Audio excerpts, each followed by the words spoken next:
picture this, specific scenario. It is the absolute coldest morning of the year so far. Yeah. You wake up, you shiver a little, and you realize you can actually see your breath in your own bedroom. Oh, yeah. That is never a good sign. No, not at all. So you pull a blanket around your shoulders, you shuffle down the hallway, and you bump up the thermostat, Yeah. and then you just get nothing. Just dead silence. Exactly. Dead Yeah. silence. No click, no rush of warm air. Just a house getting progressively colder while you stand there staring at a piece of plastic on the wall. I mean, that silence is always louder than you expect it to be, isn't it? Oh, 100%. It's this very specific moment when you realize the barrier between you and the freezing weather outside has just, well, vanished. It is a genuinely dreadful feeling. Yeah. But before anyone starts panic dialing for help, today we're going to take a deep dive into what is actually happening inside that machine when it decides to quit. Right, because there's always a reason. Always. And we have some incredible source material today to help us understand it, drawing from the field notes and technical advice of Dave Hartzell. And we really need to establish the baseline of who we are learning from here, because it's impressive. Oh, absolutely. So Dave is a NATE certified master HVAC technician. He is the owner of Hartzell's Heat and Air in Kingfisher, Oklahoma, and he has exactly 47 years of experience in the trade. I mean, just think about that. Nearly half a century of standing in freezing basements, diagnosing these, complex mechanical and electrical failures. Yeah, you've seen it all at that point. When you have exactly 47 years of hands-on experience, you don't just know how a machine is supposed to run. You understand how the machine thinks and, more importantly, how it fails. So our mission today is to decode that mysterious metal box in your basement or utility closet. We're going to explore the physics of how your furnace works, the built-in safeties that cause it to intentionally play dead, and a specific checklist of mechanical and electrical checks you can safely run through yourself before you need to call in a professional. And we really should establish a constraint check before we get into the actual components here. Good point, yeah. This deep dive is entirely focused on the mechanics, the physics, and the safety protocols of the equipment. We are looking at this purely to help you understand the machinery. Right. We are not discussing anything else. No industry practices, none of that. The focus is entirely on the engineering, so you just don't have to feel helpless when the system stops. Let's get right into it then. Yeah. If I'm looking at a dead furnace, Dave's notes suggest starting with what he calls the facepalm fixes. The facepalm fixes. I love that term. Right. These are the things that seem almost too obvious. And look, I know most people listening are savvy enough to check if their thermostat is actually set to heat rather than, cool or off. Yeah, you would hope so, yeah. But Dave points out this fascinating quirk about battery-operated thermostats that completely caught me off guard.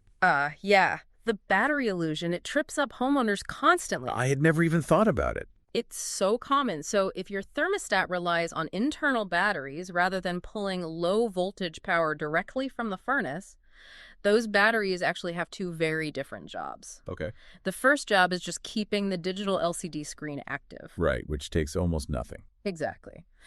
But the second job is actually closing a tiny mechanical relay inside the unit to send a voltage signal down the wire to the furnace control board. Which means a dying battery can maintain the screen while completely failing to trigger the system. Precisely. I just always assumed if the screen was on, the thermostat had power, it was fine. It's like a TV remote where the little red light flashes when you press a button, so you assume it's working. Right, but it doesn't actually have enough voltage to push the infrared signal all the way to the television. Yes, exactly that. It is entirely a matter of electrical load. An LCD screen draws an almost imperceptible amount of current. We are talking microamps. Just a tiny trickle. Yeah, it's a very low draw component. But closing a physical relay, that requires a sudden spike in current to energize a tiny electromagnet inside the thermostat. Oh, wow. So as a battery dies, its internal resistance increases. It can supply the tiny trickle of power for the screen just fine, but when the thermostat demands that sudden spike to close the relay, The battery just can't deliver. exactly. Yeah. The voltage drops dramatically under the load.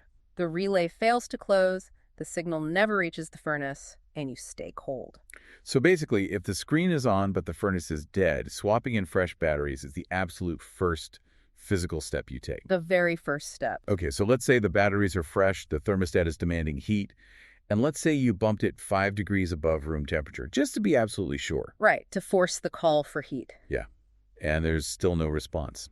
Dave's notes move us to the actual power sources. Yes, because a furnace needs line voltage to operate. And he points to the furnace switch first.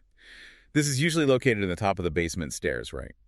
And it looks exactly like a standard light switch. It does, which is part of the problem. It is a safety disconnect switch. Electrical code requires a means to cut power to the unit within sight of the equipment or in a highly accessible spot. So a technician can just kill the power instantly. Exactly, in an emergency or just while servicing the machine. But the human error element here is massive. I mean, if it's at the top of the stairs, someone inevitably reaches out in the dark, flips what they think is the basement light. And accidentally cuts power to the entire heating system. It happens all the time. Someone carries a laundry basket up the stairs, bumps the switch, and the next morning the house is freezing. That is so frustrating. It really is. The furnace control board loses its 120-volt supply, the transformer stops creating the 24-volt control power, and the whole system just goes totally dark. So verifying that switch is in the on position is crucial. Okay, let's say the switch is definitely on, but the system is still dead. Mm-hmm. Dave tells us to check the main electrical breaker panel next. Right. Now, if I open my panel and find the breaker labeled for the furnace is tripped, meaning the switch is, resting in its squishy middle position. Yep, the tripped position. Can I just reset it? And if it trips again, can I just keep flipping it back until whatever's stuck finally pushes through? No, absolutely not. Dave emphasizes a strict one reset rule for a very critical reason. Okay, why is that? A breaker is a thermal magnetic safety device. Inside that breaker, there is a bimetallic strip. When too much electrical current flows through it, the metal physically heats up, it bends, and it snaps the circuit open to stop the flow of electricity. Like protecting the house. Exactly. It trips to prevent the wires in your walls from overheating and literally catching fire. Wow.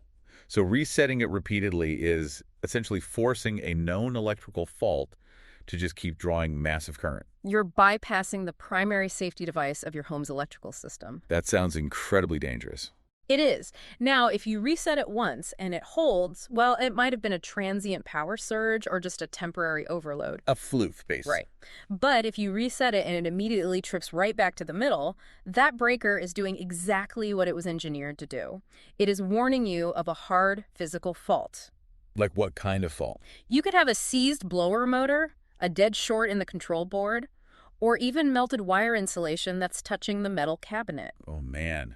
So you just leave it off. You leave it off. Respect the breaker. Respect the breaker. I like that. So we've checked the communication at the thermostat, and we've verified the electrical power is flowing. Right. If those are intact, Dave's notes transition us away from the house's infrastructure and into the physical metal box of the furnace itself. This is where it gets really interesting. Yeah, this is where we get into the internal mechanical safeties, starting with airflow and access. Because the furnace is essentially a contained environment. It relies on very specific static pressure and airflow dynamics to operate safely. And it has sensors for all of that. It has sensors dedicated entirely to monitoring those physical conditions, yes. The first one Dave mentions is the door safety switch.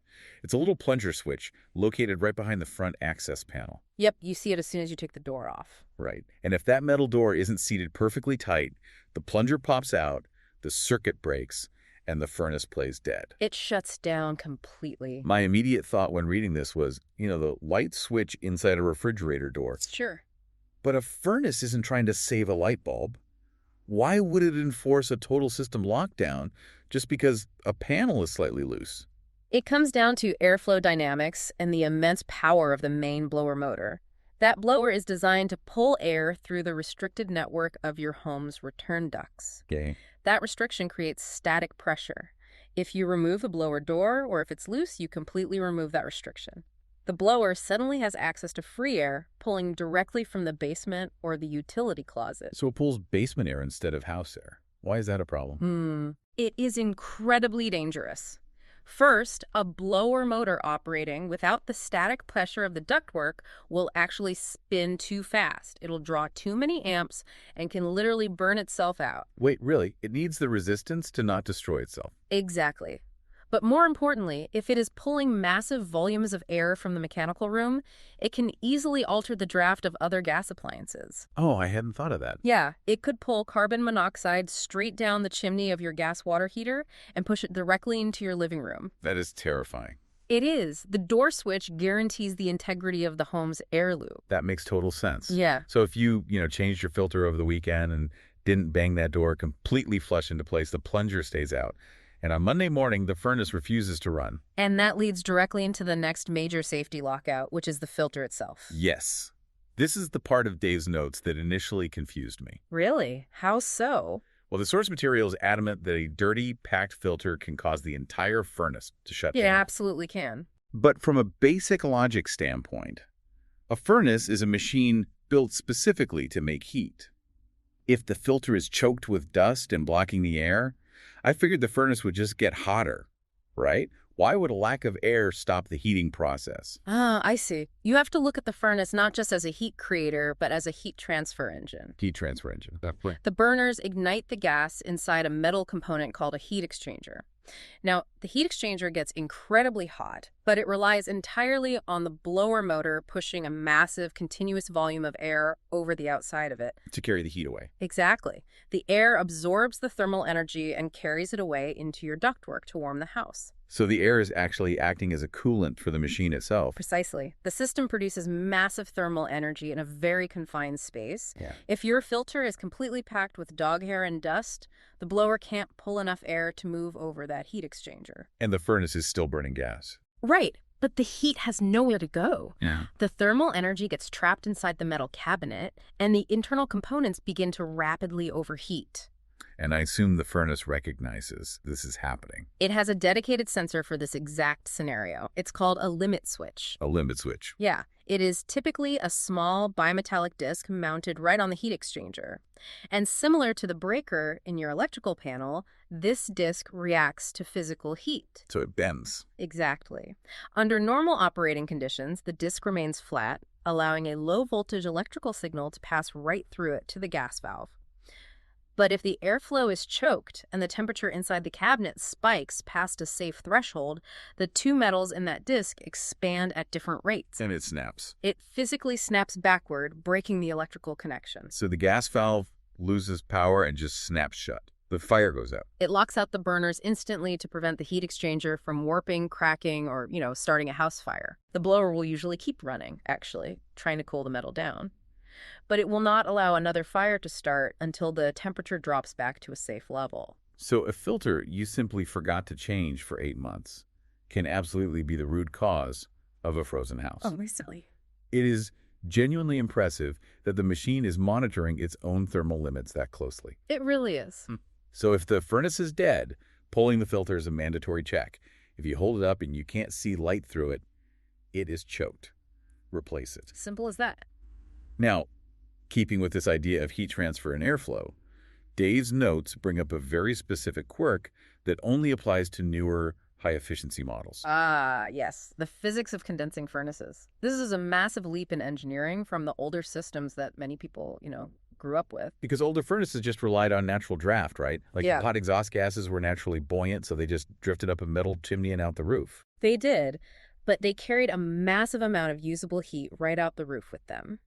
A standard efficiency furnace might only capture 80% of the heat from the burned gas. That's a lot of wasted heat. It is. A high-efficiency furnace is designed with a secondary heat exchanger. Its goal is to extract almost every single degree of thermal energy out of the combustion process before the exhaust ever leaves the house. But Dave notes that the consequence of extracting all that heat is water, which is wild to think about. Extracting heat from a fire creates liquid water. It sounds like magic, but it's just the physics of latent heat and dew points. Yeah. When you burn natural gas, one of the primary byproducts is water vapor. Yeah. In an old furnace, the exhaust is so hot, maybe 400 degrees Fahrenheit, that the water stays as a gas and just drifts out the chimney. Right. But a high-efficiency furnace pulls so much heat out of the exhaust that the temperature of the gas drops below its dew point, usually around 130 degrees. Oh, I see.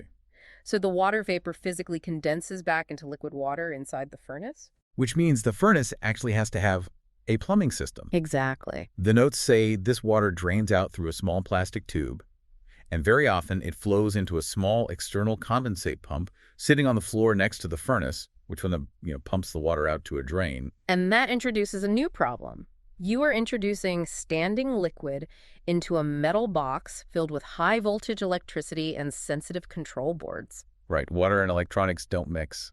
So if that small drain tube gets plugged with algae or debris, or if the external pump simply dies, that water has nowhere to go. It begins to back up into the furnace. And I'm guessing the furnace has a safety for that as well. It does.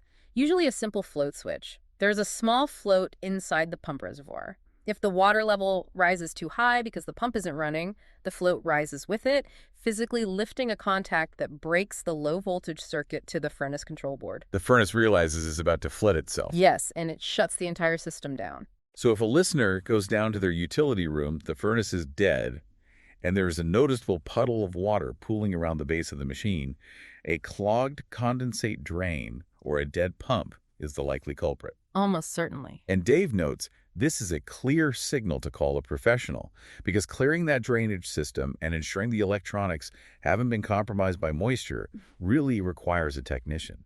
That is the perfect dividing line, actually. The thermostat, the breakers, the door switches, and the filters.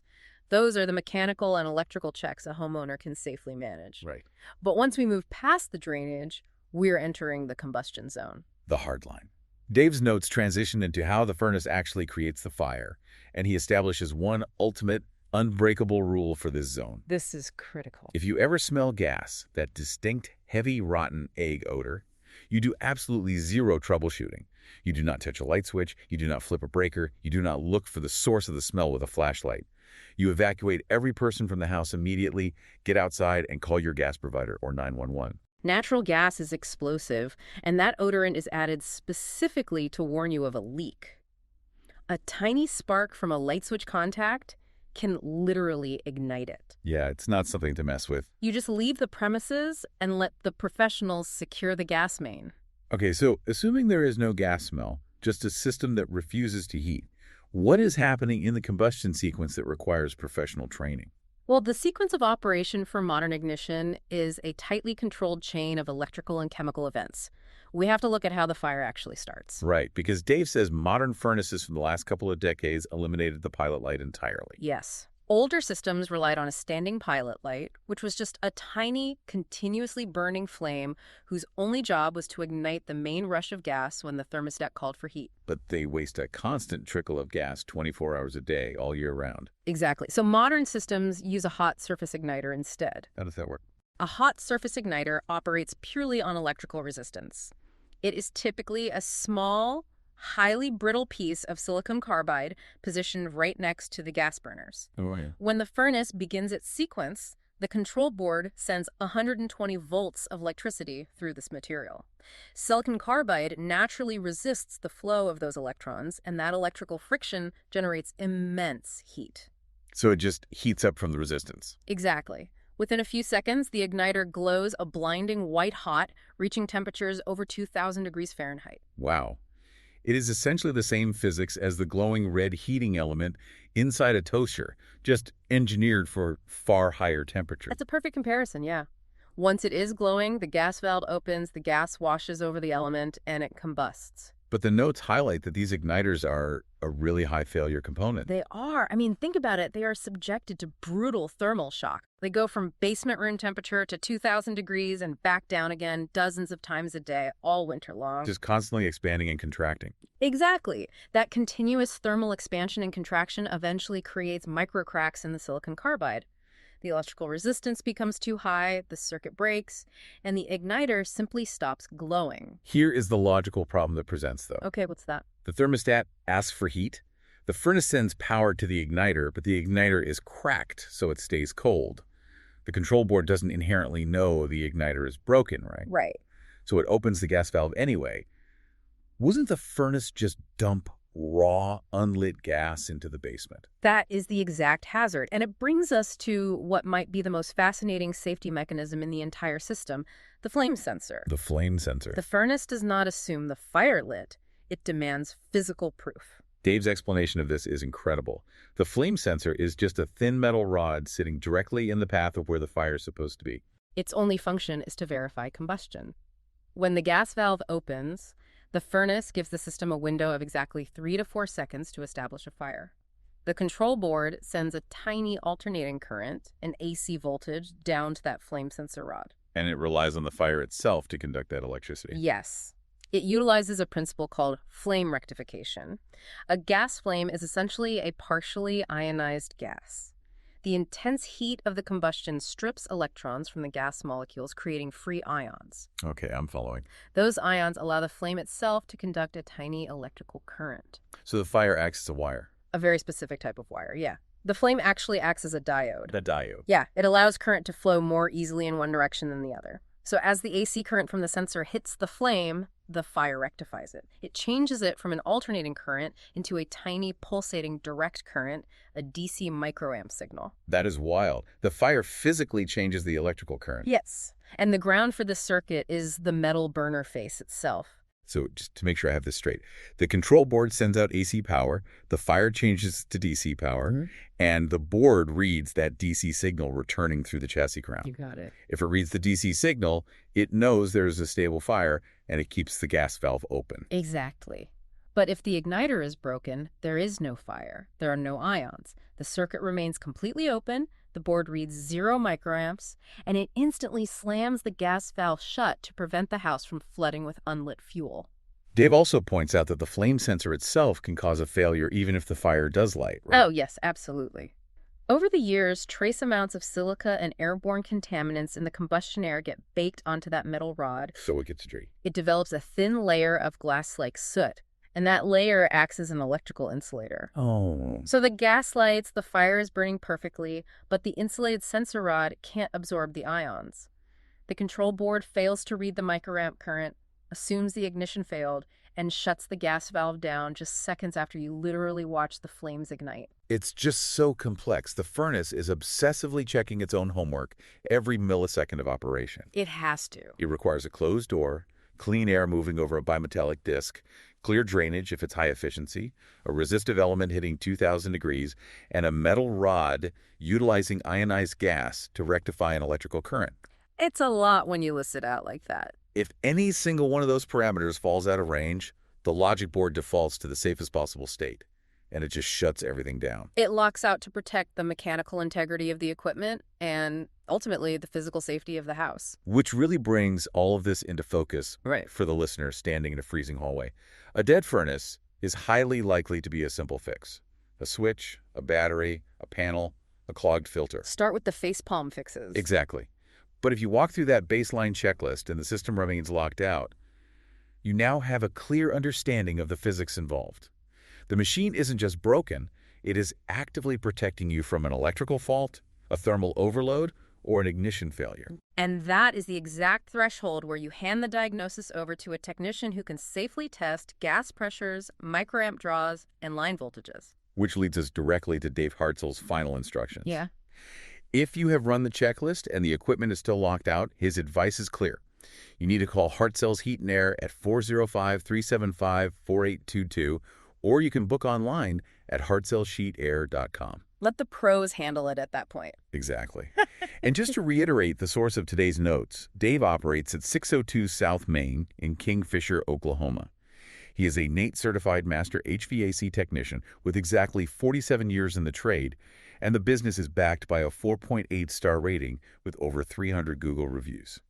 You know, I want to leave you with a slightly different perspective for the next time you hear your system start up. Oh. We tend to view our appliances simply as utilities that, owe us comfort. But the next time you hear that initial inducer motor spin up, followed by the faint click of the gas valve and the rush of the main blower, recognize what is actually happening. It is a sequence of highly engineered physics. It really is. It is a sophisticated machine managing high-voltage electricity, fluid dynamics, static pressure, and a continuous controlled explosion inside your home. That's one way to put it, yeah. And it manages all of those forces while running continuous micro-safety checks every single second, purely to ensure that the process keeping you warm is also keeping you entirely safe. So when you wake up to a cold house, run the checklist, respect the safeties, and appreciate the engineering, we will catch you on the next deep dive.